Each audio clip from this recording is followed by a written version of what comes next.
Selamat siang menjelang sore Bapak Ibu sekalian. Terima kasih. Assalamualaikum warahmatullahi wabarakatuh. Salam sejahtera bagi kita semua. Eh, Perkenalkan, nama saya Darjat. Tadi secara singkat resume saya sudah dibacakan oleh Mbak Lala. Jadi terima kasih kepada Prof. Nyoman yang sudah memberikan kesempatan untuk sharing knowledge ini di forum Supply Chain Innovation Summit 2020. Bapak Ibu sekalian, jadi pada kesempatan ini saya tidak sharing mengenai innovation atau supply chain mengenai BINUS University, tetapi saya coba sharing innovative capability di berdasarkan pengalaman kerja saya sebelumnya, yaitu di logistics services, dan ini merupakan salah satu juga variabel dari disertasi saya, jadi mudah-mudahan masih relevan dengan kondisi COVID sekarang. Terutama mungkin bagi rekan-rekan yang di logistics service atau bagi rekan-rekan yang memanfaatkan atau kerjasama dengan logistics service provider.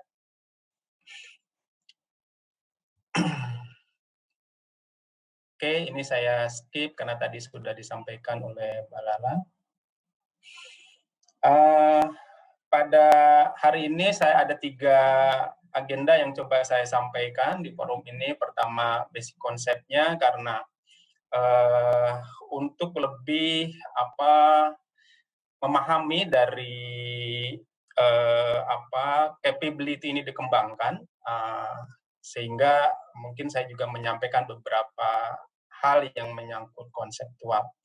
Kemudian logistics service provider innovative capability, dan kemudian yang ketiga menyangkut peranannya, bagaimana innovative capability di dalam logistics service provider ini bisa berperan di dalam meningkatkan kinerja perusahaan-perusahaan tersebut.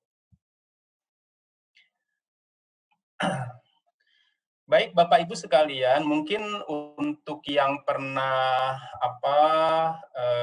belajar strategic management, tidak asing dengan perspektif resource based view, ya. Kemudian di sisi lain, ekstrim lain adalah industrial organization, ya. Kemudian saya coba nanti secara konseptual menyampaikan dynamic capability, dan juga sebagai turunannya adalah innovative capability. Jadi konsep-konsep inilah yang coba saya acu untuk mengembangkan innovative capability bagi perusahaan-perusahaan atau provider jasa logistik.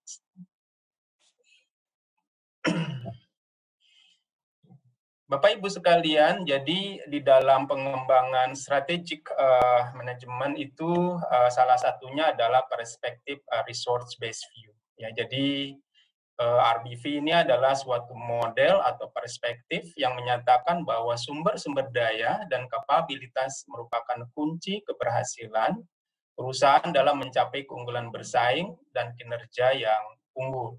Ya. Nah, kemudian konsep RBP ini dikembangkan lebih lanjut, ya, karena beberapa hal ternyata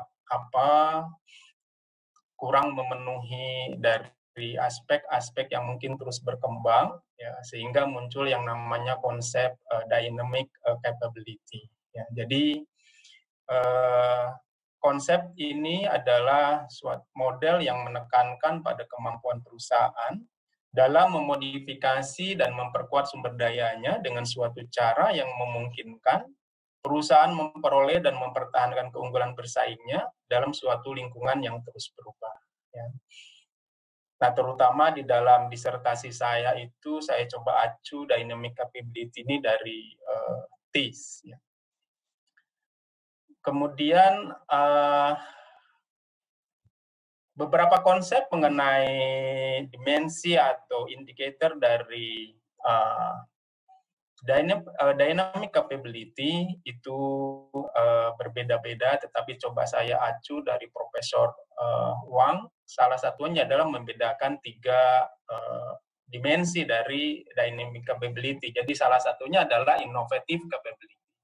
Jadi innovative capability yang saya coba kembangkan di sini adalah mengacu pada teori konsepnya beliau. Jadi merupakan kemampuan perusahaan dalam mengembangkan produk dan atau pasar baru melalui penyelarasan orientasi inovasi yang strategis dengan proses dan perilaku yang inovatif. Ya. Nah, berdasarkan konsep-konsep itu, coba saya relevansikan dengan pengalaman saya selama di perusahaan jasa logistik. Kira-kira kapabilitas inovatif apa yang perlu dikembangkan oleh perusahaan-perusahaan jasa logistik untuk bisa meningkatkan kinerja dan daya saingnya. Pertama adalah kapabilitas yang menyangkut bagaimana dia mampu menggali peluang bisnis. Jadi pertama adalah bagaimana dia harus mengembangkan kemampuan menggali informasi dari segmen atau segmen pasar jasa logistik tertentu. Nah, jadi ini penting karena dia sebagai perusahaan jasa harus melihat segmen mana yang lebih prospektif untuk dilayani, termasuk juga di dalam kondisi COVID sekarang, gitu, di mana ada bisnis-bisnis yang sedang mengalami penurunan, tetapi juga ada bisnis-bisnis yang sedang mengalami peningkatan, sehingga perusahaan jasa logik perlu melihat kira-kira segmen mana sekarang yang lebih prospektif untuk digarap. Ini adalah kemampuan yang sangat penting, sehingga apa yang diupayakan untuk menggrab customer baru itu bisa dilakukan seefektif dan seefisien mungkin. Yang kedua, itu adalah kemampuan menggali persyaratan jasa logistik pelanggan. Setiap perusahaan biasanya mempunyai spesifik persyaratan logistik, ya tergantung dari pola operasinya biasanya, atau juga biasanya dipengaruhi juga karakteristik produknya. Jadi untuk bisa mengembangkan inovasinya, maka perusahaan jasa logistik ini perlu memahami persyaratan jasa logistik pelanggan.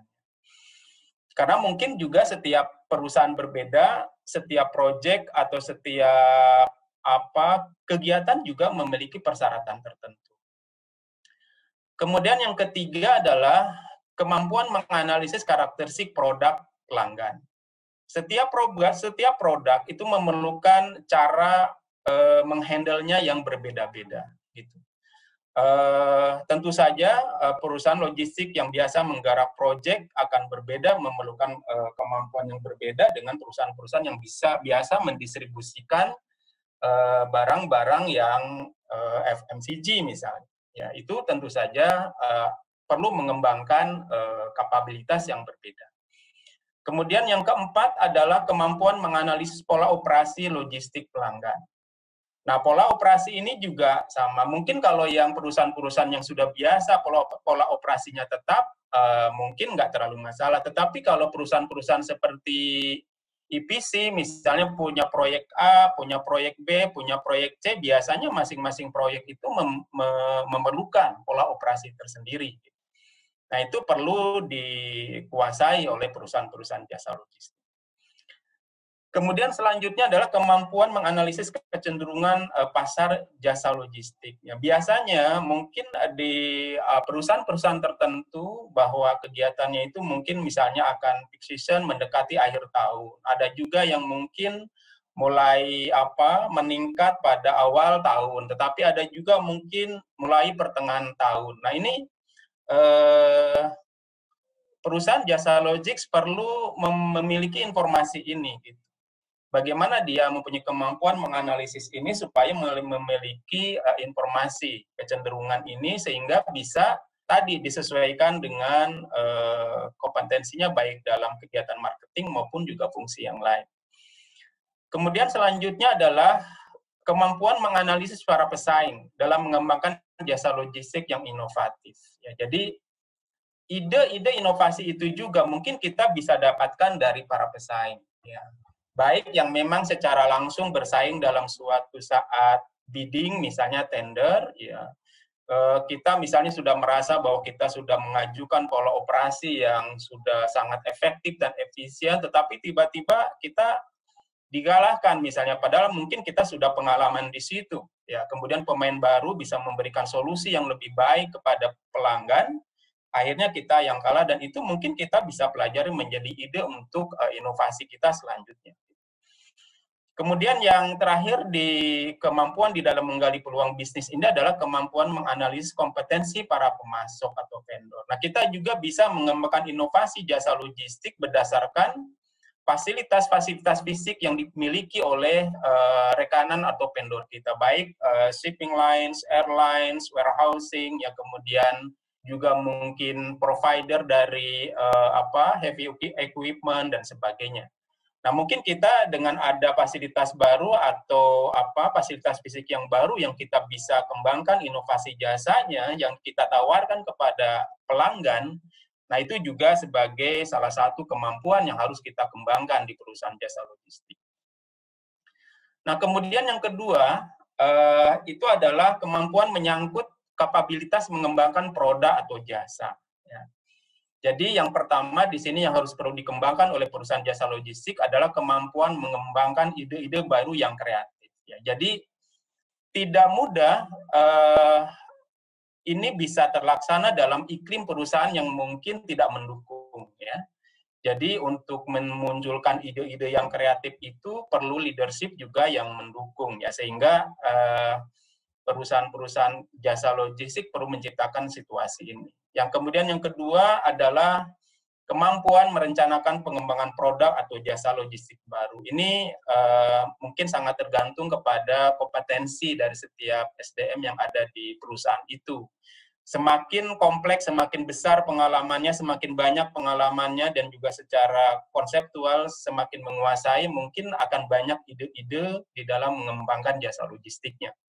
Yang ketiga adalah kemampuan mengimplementasikan pengembangan produk atau jasa logistik tersebut. Nah, tentu saja ini kemampuan yang sangat penting yang harus dikembangkan, karena kalau cuma rencana saja tanpa implementasi yang kuat, itu juga akan macet gitu proses inovasinya. Nah, yang ketiga adalah kapabilitas pembelajaran.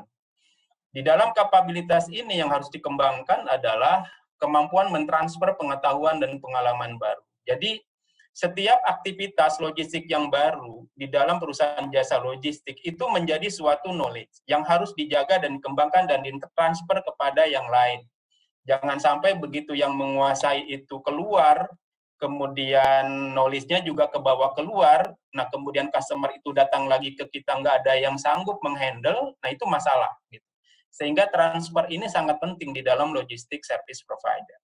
Kemudian kemampuan menciptakan suasana lingkungan kerja yang positif, yang mendorong perubahan dan ide-ide baru muncul. Kemudian kemampuan karyawan dan manajemen dalam memahami rencana strategis perusahaan, ini juga harus selaraskan dengan perkembangan jasa logistik yang ada, terutama mungkin di Indonesia maupun juga di pasaran global. Dan yang terakhir adalah bagaimana kita bisa mengembangkan kemampuan tim kerja yang efektif gitu. Sehingga apa yang sudah kita rencanakan, kita kembangkan itu bisa dikembangkan lebih lanjut secara efektif dan efisien.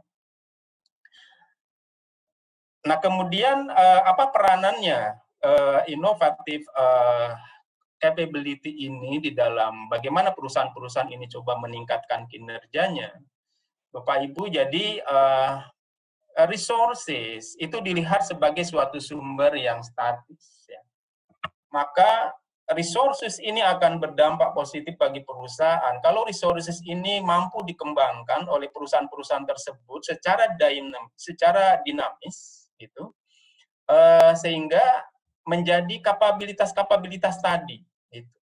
Maka begitu perusahaan-perusahaan jasa logistik ini mampu mengkonfigurasi dari setiap resources yang dimilikinya sehingga menjadi innovative capability atau mungkin yang lebih luas itu dynamic capability, maka dia akan mampu meningkatkan kinerja perusahaannya, atau mungkin yang lebih luas mungkin terhadap daya saing dan sebagainya.